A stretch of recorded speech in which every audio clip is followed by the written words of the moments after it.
That little boy getting on my nerves.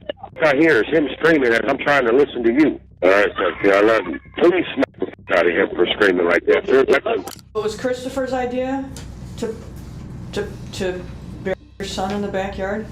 It was my idea. Parents are meant to protect their children, yet behind some seemingly ordinary household doors, dark secrets await discovery. But what truly happens when the police uncover these hidden truths? Here's an instance when cops discover parents' dark secrets. On December the 18th, 2017, police in Cleveland, Ohio received a call from Scott Rodriguez about a horrific crime committed by his brother, Christopher. Scott informed the officers that Christopher and his girlfriend, Larissa, had buried Larissa's 5-year-old son, Jordan, in their backyard. What the officers didn't yet realize was that they were about to uncover a pattern of and an unspeakable crime that had remained hidden for months. We got a call wanting us to check on the well-being of the 4 to 5-year-old. When the police arrived at Larissa's house, they were met with a shocking scene. The home was infested with cockroaches, and one of Larissa's 4 children was found eating a cockroach-infested sandwich. When asked about Jordan, her vague responses and lack of basic information about his whereabouts immediately raised red flags for the officers. Oh, Jordan? Yes, I do. How old is Jordan? Jordan, he is just turned 5. Where's Jordan at? He's with his dad. He's going to be visiting for the holiday. He's not here with us right now. Larissa claimed that Jordan was visiting family and would be back for the holidays. But when questioned about his father, she couldn't provide his last name or any contact information. She insisted that he had recently changed his number and that Jordan's aunt had picked him up in August for their annual vacation. Her evasive answers and the deplorable conditions in the home immediately raised suspicions. Her inability to provide basic information about her own child's family was deeply concerning, hinting she might be hiding something sinister. That same day, all 4 children were removed from the house and placed in the county's care, while Larissa was taken into custody. I am going to re-advise you your rights. You do have a right to remain silent. Anything you say can and will be used against you in court of law. You have a right to an attorney. If you can't afford one, be appointed for you. Do you still understand your rights? Yes, sir. After her rights were read, it didn't take long for her to confess to the crime. It was Christopher's idea to bury your son in the backyard? It was my idea, and he just did it. Just because I didn't want Jordan to be far away from me. I just wanted him to be close. I was not ready to let Jordan go. It was only after her rights were read that Larissa finally confessed to the unthinkable. She admitted that after her son Jordan on September the 21st, 2017, due to carelessness and physical, she and Christopher buried him in the backyard the following day. Her chilling nonchalance as she recounted these events was deeply unsettling. Her matter-of-fact admission to burying her own child is a clear indication of the depth of her depravity. The fact that she and Christopher concealed Jordan's for months suggested a calculated effort to evade responsibility and cover up their actions. After that, she told the detectives where to find Jordan's body, and on December 19th, 2017, FBI agents in white suits began digging in the backyard of her house at about 2:30 p.m., and they found human remains. And this is the interrogation that followed. Some things have changed overnight. We did a lot more work on this. We just have a few questions. When this all happened, did you have a cell phone back then? When this all happened, yeah. I just can't remember what number I had. What kind of phone was it? I had it was the same one as my daughter, the Samsung Galaxy on 5. What color is it? Silver and black. The detective's line of questioning about the phone Larissa was using around the time of the incident was a strategic attempt to corner her and uncover potential lies or discrepancies. By asking for specific details about the make, model, and color of the phone, the detectives sought to catch any inconsistencies in Larissa's responses, which could indicate deception. They also recognized the phone records and text messages as crucial corroborating evidence that could provide important contextual information about Larissa's activities, contacts, and state of mind leading up to and surrounding Jordan's. Establishing an accurate timeline of events was a key objective, and the phone details could have helped the detectives piece together a more complete picture of what had happened.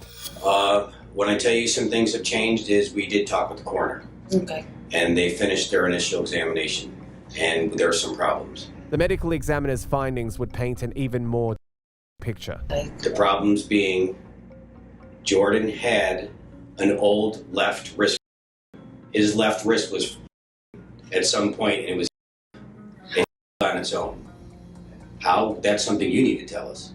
Jordan also has 3 left ribs that on their own, and a right rib that on its own. And these are all that were on their own without medical help, which means he was in a lot of pain for a very long time.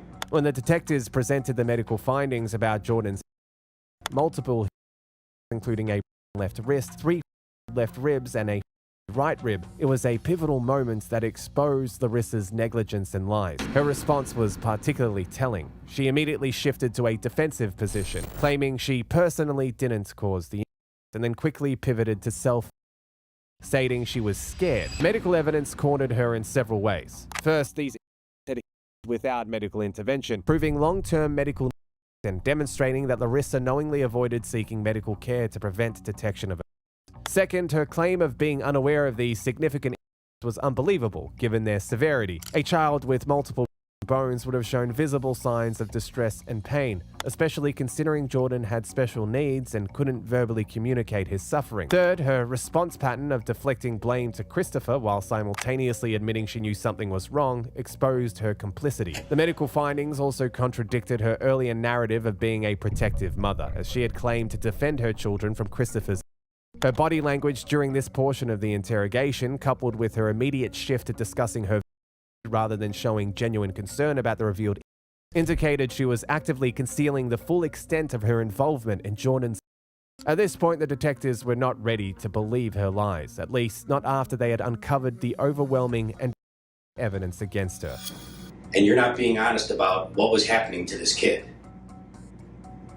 See, what happened, I mean, I personally didn't, but I was scared myself, okay? Scared of? I was scared Of what? that I was just gonna have all of them taken from me, but I still love them. He's my kid. Then talking to my sisters yesterday actually opened up my eyes a little bit and made me realize I should not be the only one taking full blame for this.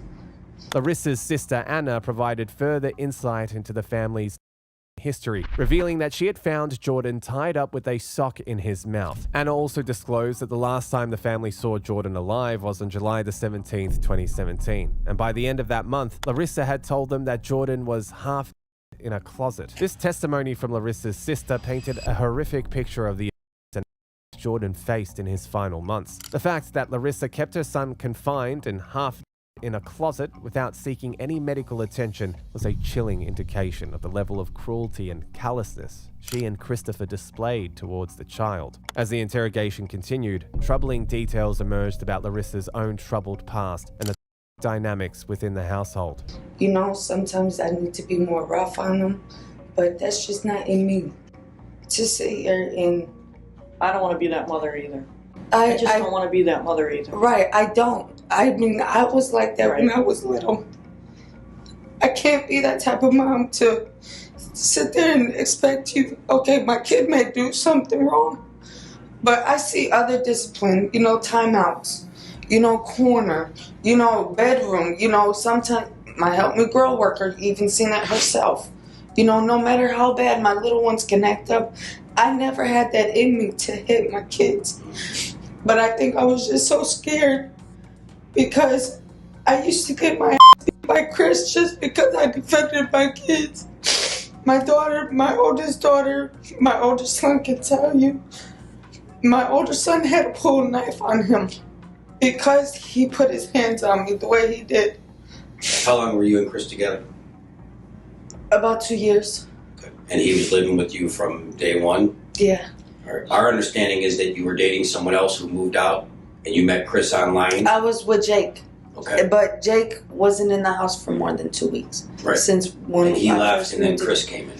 Right. And you met him online? Yes. At this point, there were several concerning contradictions and incriminating elements in Larissa's own words. She began by trying to present herself as a gentle disciplinarian, but immediately contradicted this narrative when she revealed that her older son had to carry a knife for protection, implying a household environment. This admission undermined her claim that she never had that in her to hit my kids. The mention of her help me grow worker seeing her parenting style appeared to be a calculated attempt to establish credibility with the detectives. Most significantly incriminating was her rapid relationship transition, moving Chris in immediately after Jake left, only a 2-week gap, showing reckless decision-making regarding bringing new men from online dating into her children's lives. Her timeline about Chris living there from day one and meeting him online while another man, Jake, was still in the house suggests she was either lying about the timeline or revealing concerning patterns about exposing her children to unstable living situations. However, in a parallel investigation, Larissa's ex-boyfriend, Jacob Wagner, provided valuable insights into her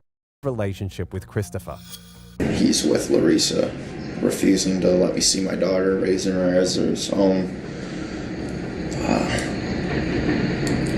He's got a temper, a marijuana problem. I'm not sure if he's on pills or anything, or any other heavy. I know from what Anna told me, because Anna was living with her there for a little bit, and she was sending me pictures of my daughter because I wasn't allowed to see her. So Anna would take, pictures with her, and Tatiana send them to me.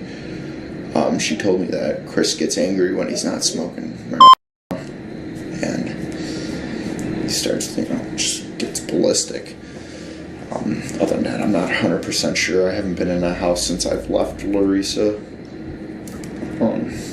Okay, so just before I left the room to start the recording equipment, you began telling me that you began your relationship with Larissa in January of 2014. You said it was good for 3 to 4 months. Yes. At that time, she has Mariana, Milton, Anthony, and Jordan. She's in a custody battle for Nevaeh. Correct. And then she gets pregnant with your daughter. Yes. Jacob's account of the volatile and dynamic between Larissa, Christopher, and the children corroborates the pattern of that ultimately led to Jordan's tragic demise. This testimony suggested that the home environment was chaotic and unsafe, with the children being subjected to ongoing and trauma. His speech pattern is notably different from Larissa's. He frequently pauses, thinks, and qualifies his statements. I can't remember for what though. Which paradoxically adds credibility as it shows he is actively recalling rather than reciting a prepared narrative. A cousin named Julio? Yeah, a supposed cousin named Julio. What made me not believe that's cousin is because me and her were going through a really hard time. We were arguing back and forth. She's accusing me of cheating out of nowhere. Just calling my bosses, telling them I'm a addict and stuff. And then all of a sudden, I used her phone, and the text messages was text messages from him, old text messages. We're going back and forth with each other. Julio, you mean? Yes, going back and forth with Julio. This is when my first year with her. I knew she was pregnant with Tatiana. She moved him in, and he just got out of prison not that long ago. I can't remember for what though. At this point, the detectives were now aware that Larissa's story was not credible at all, and they now had to push her further. If I could interject. Yeah, please. So what I see happening is I think March of 2016, you were going through the process of trying to enroll Jordan in a class that's specific for him. But is it Chris that doesn't want him to do this? Or is... Because what I'm reading... I did try to get him enrolled in school and stuff like that. Because what I read was Jordan would have benefited from an environment with children like him. He is autistic, most probably. Yes. Larissa's narrative about Jordan's schooling exposes a significant point of deception and The detective mentioned March 2016 and the attempt to enroll Jordan in a special needs class. Larissa quickly attempted to portray herself as a concerned mother by claiming, "I did try to get him enrolled in school." However, this statement appears to be a defensive response rather than a genuine account. The detective's pointed mention that Jordan would have benefited from an environment with children like him, as he was autistic most possibly, reveals that Larissa failed to provide essential educational and developmental support for a special needs child. What is particularly incriminating is that Larissa never followed through with Jordan's enrollment, despite being aware of his special needs. Her failure to secure appropriate educational support for Jordan aligns with a broader pattern of I was doing what I can, you know, and if you notice, none of my kids or nothing ever went through this until I got with Chris. I know. That's why, listen, Nina, I'm not trying to give you a hard time. I'm a mother and you're a mother. And I know you're my sisters made me realize that, you know, like... Listen, I know you had a horrible upbringing. It's terrible. I know. Police records show that Larissa Rodriguez had a history of both a and a suspect. She had been connected to various incidents, including a missing persons case. And when she was 15, her parents allowed her to move in with her then boyfriend, who her in December 1998. Her parents refused to allow her back into their home and provide care and support. Larissa's sister Anna revealed that in July 2007, their mother was by her then boyfriend Juan Mateo after she had flirted with another man at a party. Severely and bleeding, she managed to stumble to a nearby pharmacy where she collapsed, and Larissa's history of both as a and a suspect provided important context for the environment in which Jordan lived. The fact that her parents had refused to provide her with a haven after a previous relationship suggested a cycle of trauma and dysfunction that may have normalized the of the children. This backdrop helps explain, though certainly not justify, Larissa's willingness to turn a blind eye to the inflicted on her vulnerable son. She attempted to portray herself as a helpless. Little did she know that the detectives had already seen her web of lies and manipulation. The day it happened, the first person I wanted to talk to was my counselor. I wanted to tell her what happened just because I was just so scared. I needed somebody to confide in. Okay. And I don't have that support. When you say the day that it happened, do you mean The same exact day. That, September 21st? Yes. Okay. I mean, I needed somebody to talk to. And in my heart, something told me that he did something to my son. You have to make a coffee here if you want something. Okay, thank you. In my heart, I just knew something was wrong. Mm-hmm. I just knew it. Like, you know, okay, if he can hit on me and he can discipline my other kids, but he wouldn't discipline them like he did Jordan. Mm-hmm. How does he discipline Jordan? It was just different. I mean, as far as, you know, how you said the sock in the mouth, none of my kids got the sock in the mouth, only Jordan. And I used to sit there and tell him, don't do that. You know, I used to get yelled at. My kids all can tell you I defended all my kids. And that's where a lot of me and his arguments came in, because I did defend my kids. And that's where he would put his hands on me. He even put a sock in my mouth when I tried to yell for help. I felt like I was stuck. And every time something like that would happen, he would always bring up and make me feel like guilty, like I was the one who did that to Jordan. And I didn't hurt Jordan. When directly questioned about Christopher's punishment of Jordan, a crucial question about childhood, Larissa's response showed textbook narcissistic behavior. The most telling narcissistic indicator was her complete inability to maintain focus on Jordan's. Even when describing the horrific detail about the sock in Jordan's mouth, she swiftly turns it around to make herself the primary. None of my kids got the sock in the mouth, only Jordan. It quickly becomes about her own experience with the sock in her mouth. By this time, she had tried to convince the detectives that she had nothing to do with Jordan's. However, Jacob had a different story to tell. We moved into 98th, and she just got so bad. You know, the house was always dirty. You know, I did my best. I got real close to Jordan and Nevaeh because, you know, for some reason those two connected the best with me. You know, And I felt so bad for those two. I had to stop her several times for hitting Jordan. Several times. I told her, stop. There was a point she pulled a knife out on me due to it. Nevaeh, I was happy in a way to see Nevaeh go. I was sad because I felt like I was losing my best friend, you know. But the poor little girl, you know, she was always just, she would sit there and tell her bad things about her dad, you know. She was, probably like 5, 6, Nevaeh was. She would just tell her bad things about her dad. Jacob's testimony here reveals several critical behavioral patterns and dynamics within the household. His narrative style demonstrates authenticity through its disorganized yet detailed structure, a common indicator of genuine recall rather than fabricated testimony. The mention of specific details like the address, 98th, and his attempt to provide precise ages, probably like 5 or 5 around 5, 6, shows his actively reconstructing memories rather than reciting a prepared story. Most significantly, his description of Larissa's parental alienation behavior, telling the children bad things about her dad, reveals a pattern of psychological manipulation extending beyond physical. When asked if they could ascertain her claims, she provided one of the shocking responses. So when we confront him with Jordan's, is he going to tell us otherwise, that you're the one who did it? A woman can't do it that much harder. And you know what? Anybody can tell you that. And I say that. That's not true. I mean, he's a lot stronger than I am.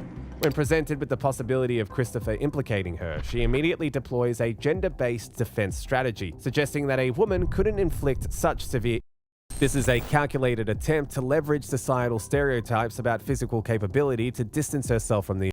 In the end, Larissa Rodriguez failed to convince the detectives, primarily through her inconsistent behavior and self-focused narrative. During interrogations, she consistently redirected conversations about Jordan's to focus on her own at Christopher's hands, while showing remarkably little emotion about her son's suffering. Her attempts at displaying grief appeared manufactured. Larissa received 28 years, 11 years for involuntary manslaughter, 8 years for felonious, 8 years for another felony charge, and 1 year for of a corpse, all to be served consecutively.